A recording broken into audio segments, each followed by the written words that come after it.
আলহামদুলিল্লাহ, বাংলাদেশের ৮৭,১০০ জন হাজি নিয়ে আমরা এখন আরাফাতের ময়দানে অবস্থান করছি। সূর্যাস্তের পরেই আমরা তাদেরকে নিয়ে মুজদালিফা রওনা হয়ে যাব এবং এবারের হজ অত্যন্ত নির্বিঘ্ন, নিরাপদ এবং ধর্মীয় গাম্ভীর্যের মাধ্যমে পালিত হচ্ছে। বড় ধরনের কোনো দুর্ঘটনা ঘটেনি, কোনো ইনসিডেন্ট বা ক্যাজুয়ালিটি রিপোর্টও আমাদের কাছে আসেনি।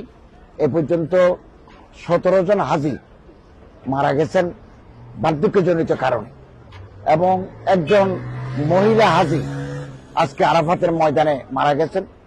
তার দাফন কাফন করার জন্য আমাদের প্রশাসনিক টিম, সহায়তাকারী টিম কাজ করে যাচ্ছেন এবং ১৩ জন অসুস্থ হাজি আমরা অ্যাম্বুলেন্সে করে ওই আরাফাতে অবস্থানের যে ফরজ ইবাদত উকুফে আরাফা, এটাও আমরা করে দিয়েছি। এক কথায় এবারের হজ অত্যন্ত সুন্দর, স্বচ্ছন্দ, নিরাপদ ভাবে সম্পন্ন হতে চলেছে এবং মুজদালিফায় যাওয়ার পরে বাকি যেই আনুষ্ঠানিকতাগুলো আছে হজের, এগুলো সম্পন্ন হবে এবং মাননীয় প্রধান উপদেষ্টা প্রফেসর ডক্টর মোহাম্মদ ইউনূস সাহেব সাথে আমার কিছুক্ষণ আগেও যোগাযোগ হয়েছে।